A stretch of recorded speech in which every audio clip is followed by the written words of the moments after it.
And Okri, it's a pleasure to have you with us today to talk about your book, The Freedom Artist, and your work as well. Pleasure. Thank you. You are a writer, a poet, a novelist, and a journalist.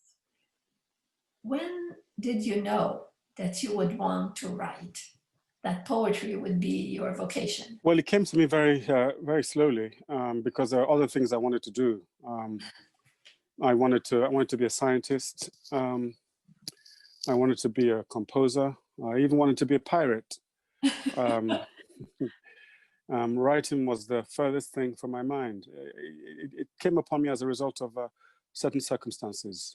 One perhaps the effect of the Nigerian Civil War on my consciousness, and then the other, my experience of great poverty in Lagos.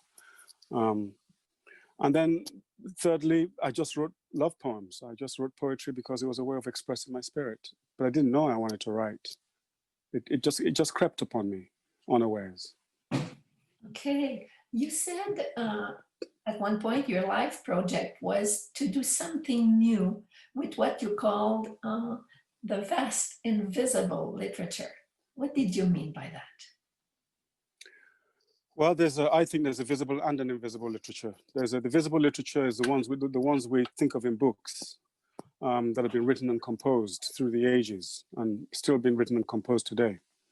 But then there's another literature. There's a literature of our vast dreams, of rumors, stories, lived experience, consciousness, the murmurs of history, the whisperings of the dead, all the tangential and indirect things that flow through human life.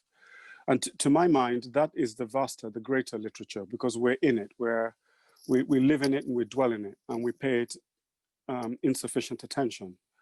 But I believe it's the vast invisible literature that really, truly enriches and influences the visible literature. It's kind of a legacy, isn't it? It's legacy, it's legend, it's myths, it's the spoken and the dreamt wisdom of a people. It's the craft of oral storytelling, the craft of dance and song, of paintings and of images. It's for me, it's a huge thing. And the minute you think of literature in that way, I think the art of writing becomes redeemed, because you see yourself as a very small part of an incredible and almost infinite project. In your book, The Freedom Artist, there's a society from which books have disappeared and people lost the ability to read. Is this something you fear or something you saw? What did you think about when you wrote that? I think it's a mixture of what was feared and what was glimpsed. I think every day we feel the threat to the world of books. We feel the threat to the art of writing, the art of reading. Every day, reading becomes harder to us because of the vast amount of distractions that surround us. You know, we live in a world now where, you know, there's so many distractions that actually you could almost get through a life without actually learning how to read. And this is quite frightening. But also, I was also thinking not just about reading and writing in a normal sense, but writing as an act of spirit, writing as an act of vision, writing as a difficult project, and reading as a commitment to this great project of encountering other souls, encountering difficult vision, encountering difficult truths, encountering tough questions. I feel we're losing that art. I think we're slowly moving into an age of oversimplification. Do you fear that literally that literature or literacy would vanish from our world alongside with the book shops and the books themselves? If we don't defend literature and literacy vigorously, if we don't promote the value of literacy, if we don't teach not just our children, but people who are, you know, challenged for financial reasons, if we don't teach the poor, their children how to read, if we don't defend what literature means, it will vanish. Left to itself, it will vanish because people will read less and less. I mean, already you hear people saying how difficult they find reading Shakespeare. I mean, already we're losing Shakespeare. You know, we may put on his plays in the national theatres, but the average person in the street, it's moving farther and farther away from them. And I think it's partly the fault of our contemporary societies that we have put too much on a pedestal these great works of our varied literary tradition. They should be something that should be part of people's lives, not put on a pedestal, not placed high and away from them. I think we need to democratize literature, but by that I don't mean simplify it. I just mean share its spirit in new and richer ways. Your book tells us that storytellers sometimes, let me quote you right, see things before they've been experienced. This is a very interesting thought. But it's true. It's true. It's been true since the days of Virgil. You know, the writers, artists sometimes write and dream things in advance. I don't think it's very surprising at all. I think people who work with consciousness, I think people who work with dreams, who work with myth, who work with the mind, who work with intuition, they often go into a realm where time doesn't exist in the way that we know it. Anyway, time that we know it is an illusion. I'm not the first to say this. Kant said it, Schopenhauer said it. There's a rich tradition of people who have questioned linear perception of time. And I think the artist goes into an inner realm. They go into a world where time is different. And sometimes they glimpse things.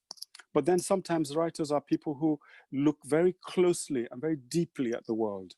They see the causes of things right in front of us. I think there's two kinds of visionaries in this world. There are those who literally have visions. They see things in advance. They glimpse them intuitively or in consciousness or in dreams or just through their work.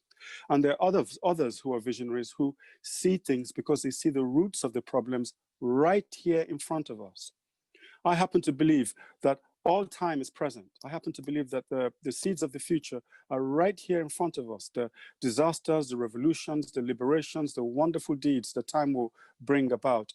They are already right here. The seeds of them, the roots are here in front of us, depending on whether we see them and make the best use of them or not. So it just depends on the quality of our seeing and the quality of our connection with the human spirit. That's very interesting.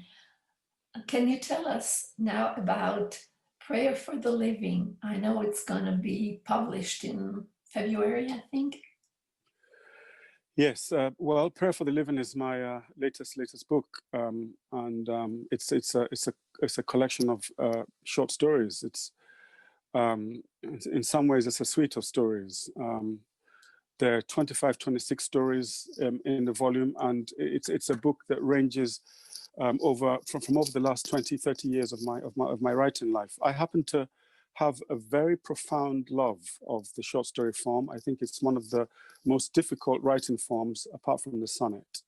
I think the short story is the one medium where it is impossible to fake and impossible to hide your failures or hide the truths that you're trying to express. The short story is an extraordinary, very difficult, very rigorous, very mathematical, very poetic form.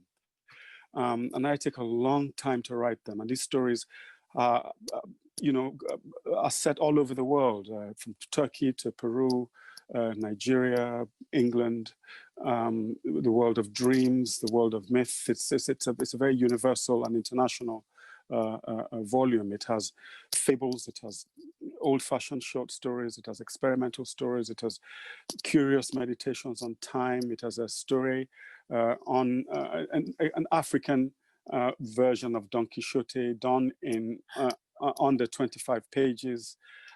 It has got stokus, which is this new literary form that I invented, which combines the haiku and the short story. I spent a lot of time honing and trying to find the smallest root of fictionality, and then I fused it with the haiku, with the poetry, and that's where this form called the stoku came about. And I have a whole book of them, but I've got a few of them in this book. I've got flash fiction. I love I've got all kinds of short stories in this. I've got political stories, aesthetic stories, meditative stories, contemplative stories, angry stories, prophetic stories, stories that go back a million years in human history, stories set in no time, childhood stories from my childhood. Yeah, it's a volume I'm very pleased with. It took a long time to bring together, and I call it Prayer for the Living because I feel that this is a time in which the living need prayers. We're living in a time of the hugest amount of migrancy, of people who are suffering the loss of countries and borders, the time of famines, the time of floods, time of the devastation of forests, climate disasters, political disasters. We're living in an extraordinary time, and we need all the prayers we can get. Definitely, we couldn't agree more. Well, Ben Okri, thank you so much for this interview. It's been most interesting. It's been a real pleasure talking to you, Josie.